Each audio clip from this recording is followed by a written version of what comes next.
عبادت اللہ کی ہو رہی ہے اور ساتھ ساتھ تعظیم مصطفیٰ بھی ہو رہی ہے.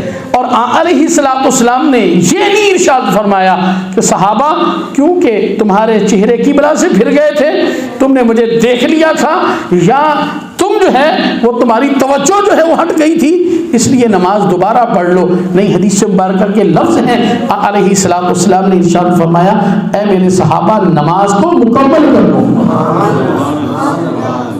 نماز کو مکمل کر لو.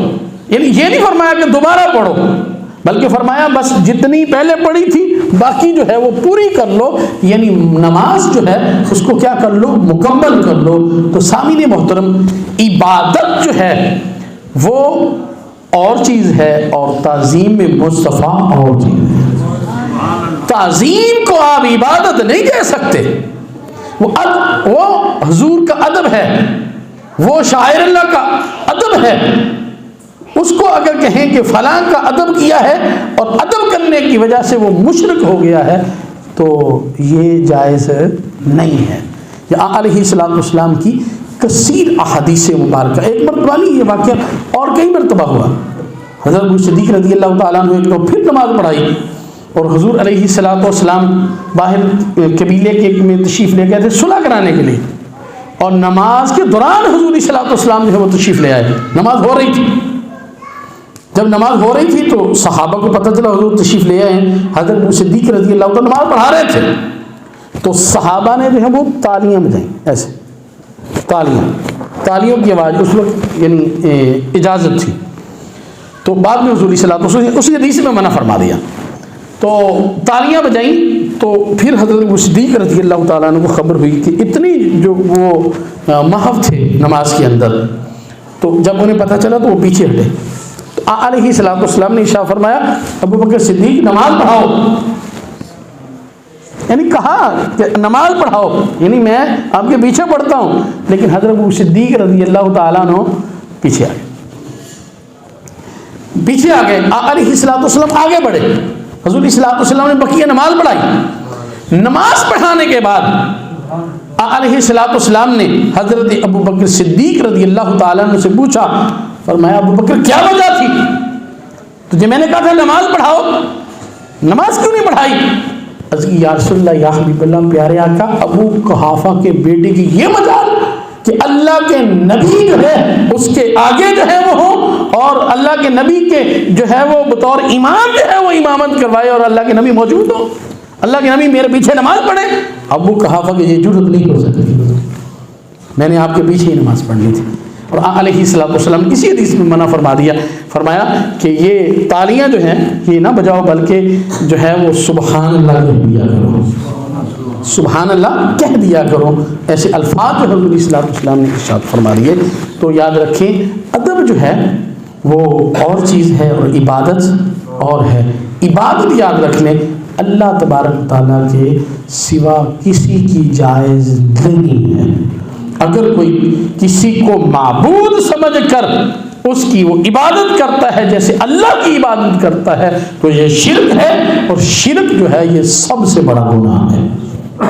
سب سے الاشراک باللہ، شرک جو ہے فرمایا یہ سب سے بڑا گناہ جو ہے وہ شرک ہے. اور اس کے بعد فرمایا حقوق الوالدین، والدین کی نافرمانی کرنا، وقتل النفس، کسی کو بے جا قتل کر دینا، یہ بڑے گناہ جو ہیں ان میں سے سب سے بڑا گناہ جو ہے وہ شرک ہے.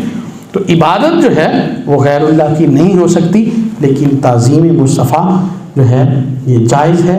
تو فرمایا ایاک نعبد، ہم تیری ہی کیا کرتے ہیں؟ عبادت کرتے ہیں، کسی اور کی عبادت ہم نہیں کرتے. اور پھر سوال پیدا ہوتا ہے کہ بندہ جب نماز پڑھ رہا ہوتا ہے تو وہ تو اکیلا ہوتا ہے. کیا ہوتا ہے؟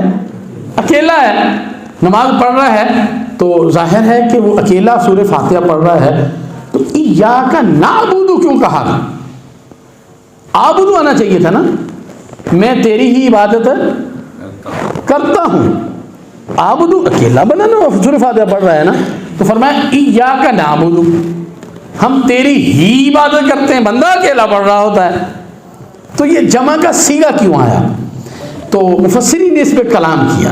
مفسرین کہتے ہیں بھئی بات یہ ہے کہ بندہ گناہگار ہے، بندہ کیا ہے؟ گناہگار ہے، وہ سیاہکار ہے، لیکن وہ اپنے ساتھ نیکوں کو ملا لیتا ہے نیکوں کی وجہ سے، کیونکہ جو نیک لوگ ہیں اللہ ان کی عبادت کو اپنی بارگاہ میں قبول فرماتا ہے، اور یہ بھی کہتا ہے ایاک نعبد، ہم تیری ہی عبادت کرتے ہیں، تو اللہ تعالیٰ ان کی قبول کر لیتا ہے، ان کے صدقے اس کی بھی قبول فرما لیتا ہے۔ اس لیے فرمایا ایاک نعبد، ہم تیری ہی عبادت کرتے ہیں۔ علیہ السلام کی ریس و مارکہ ہے۔ حضور علیہ السلام نے ارشاد فرمایا جون سا بندہ اپنے گھر میں نماز پڑھتا ہے نا، گھر میں نماز پڑھتا ہے تو اسے ایک نماز کا ثواب ملتا ہے۔ فرمایا جون سا آدمی محلے کی مسجد میں آ کر نماز پڑھتا ہے، اللہ تبارک تعالیٰ اسے 25 اور ایک روایت میں 27 نمازوں کا اللہ ثواب عطا فرماتا ہے۔ اور اگر مزید وہ آگے بڑھ جاتا ہے کہ جو جامع مسجد ہے، بڑی مسجد ہے، وہاں جا کر وہ نماز پڑھتا ہے تو اللہ تبارک و تعالیٰ اسے 500 نمازوں کا ثواب عطا فرما دیتا ہے۔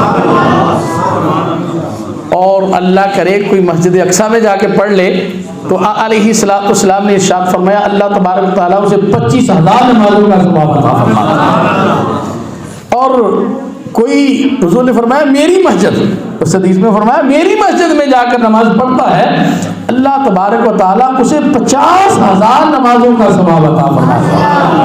اور علیہ السلام نے ارشاد فرمایا اور اگر کوئی شخص مسجد حرام میں جا کے نماز پڑھتا ہے اللہ اسے 1,00,000 نمازوں کا ثواب عطا فرماتا ہے۔ علماء نے اس میں لکھا ہے، انہوں نے کہا ایک تو یہ ہے کہ اس میں مساجد کی فضیلت ہے کہ آپ مسجد حرام میں جاتے ہیں، ایک تو وجہ یہ ہے اس کی فضیلت کی کہ مسجد حرام ہے اس کی فضیلت ہے، مسجد اقصیٰ ہے اس کی فضیلت ہے، حضور کی مسجد ہے اس کی فضیلت ہے، لیکن انہوں نے ساتھ ساتھ یہ نکتہ بھی بیان کیا، انہوں نے کہا یہ تو فضیلت ہے لیکن ایک اور بھی وجہ ہے، اس میں جو مسجدیں ہیں وہ بڑی مساجد ہیں اور بڑی مساجد میں کثیر لوگ جو ہیں وہ جاتے ہیں، اور جب لوگ زیادہ ہوتے ہیں تو ظاہر ہے وہاں نیک لوگ بھی زیادہ ہوتے ہیں، اور ان نیک لوگوں کی وجہ سے اللہ تبارک و تعالیٰ نے ان میں ثواب بھی زیادہ عطا فرمایا ہوا۔